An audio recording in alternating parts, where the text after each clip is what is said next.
नमस्कार दोस्तों, easy news में आपका स्वागत है। जो भी इस चैनल पे नए हैं उनसे गुजारिश है कि वो इस चैनल को सब्सक्राइब कर ले।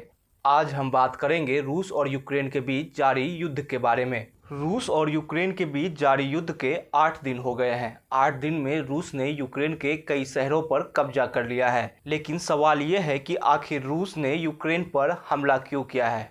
क्या रूस को जमीन की लालच है या फिर मामला कुछ और है? क्योंकि यूक्रेन उतना भी बड़ा राज्य नहीं है जिस पे कब्जा कर रूस कोई शक्तिशाली राष्ट्र बन जाएगा।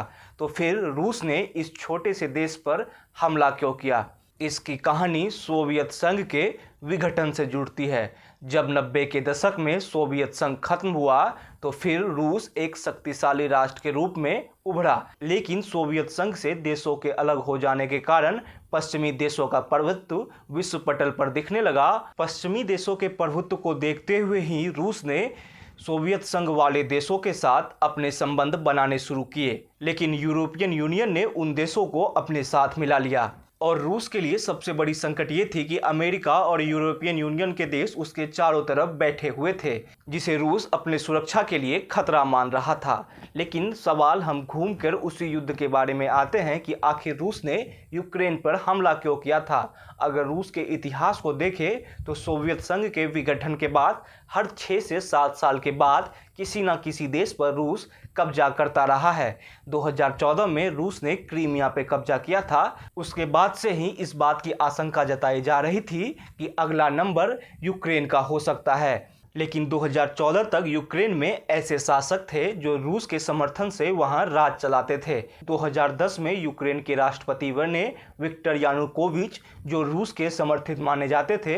उन्होंने यूरोपियन यूनियन से समझौता करने से इनकार कर दिया था, जिसके बाद यूक्रेन में प्रदर्शन हुए और यानुकोविच को यूक्रेन छोड़कर भागना पड़ा। अभी बताया जा रहा है कि यानुकोविच बेलारूस में छिपे हुए हैं।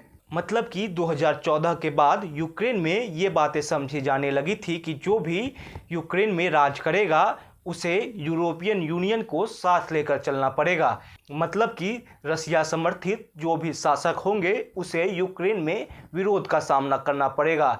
यानुकोविच को देश से धोखाधड़ी के मामले में 12 साल की सजा भी सुनाई गई, लेकिन वो भागकर रसिया चले गए थे। और 2014 के बाद धीरे धीरे यूक्रेन रूस से दूर होने लगा और वो पश्चिमी देशों और यूरोपियन यूनियन में शामिल होने की कोशिश करने लगा। युद्ध के बीच ही यूरोपियन यूनियन ने मंगलवार को यूक्रेन को अपना सदस्य मान लिया है। अब रूस के लिए संकट ये है कि अमेरिका और यूरोपियन यूनियन खुल के यूक्रेन के समर्थन में आ गए हैं और रसिया विश्व भर में अलग थलग पड़ता जा रहा है। रूस पर अमेरिका और यूरोपियन यूनियन ने कई तरह के प्रतिबंध भी लगा दिए गए हैं। एप्पल और फोर्ड जैसी कंपनियों ने रूस के साथ कारोबार खत्म करने का ऐलान कर दिया है। रूस के राजनेताओं के माने तो उनका कहना है कि हम कीव पर कब्जा करेंगे। लेकिन कहानी में एक ट्विस्ट और भी है। रूस के राष्ट्रपति व्लादिमीर पुतिन चाहते हैं कि विक्टर यानुकोविच को फिर से यूक्रेन का शासक बनाया जाए, लेकिन यूक्रेन की जनता रूस समर्थित शासक को अपना मानने से इनकार कर रही है। इसलिए 8 दिन हो जाने के बाद भी अब तक रूस यूक्रेन जैसे छोटे से देशों पर कब्जा नहीं कर पाया है। रूस ने सबसे पहले यूक्रेन पर कब्जा करने के लिए ईस्टर्न यूरोप में सेपरेटिस्टों को पैदा किया और हाल ही में हमने देखा था कि रूस ने यूक्रेन को 3 अलग अलग भागों में बांट दिया था। लेकिन अब तक रूस कीव पर कब्जा नहीं कर पाया है। खार्किव में रूस भयंकर गोलाबारी कर रहा है, जिसमें एक भारतीय छात्र की भी मौत हुई है। यूक्रेन में फंसे भारतीयों को निकालने के लिए ऑपरेशन गंगा जोरों शोरों से जारी है और लगभग 3500 से ज़्यादा छात्रों की वतन वापसी हो चुकी है। वायुसेना के विमान छात्रों को यूक्रेन से निकालने में लगे हुए हैं और मोदी सरकार के 4 मंत्री अलग अलग देशों के बॉर्डरों पर काम कर रहे हैं। लेकिन रूस है कि मान ही नहीं रहा है। रूस की कोशिश है कि कीव के किले को किसी भी तरह फतह किया जाए। इसलिए रूस अब खार्किव के बाद कीव पर जोरदार हमले कर रही है।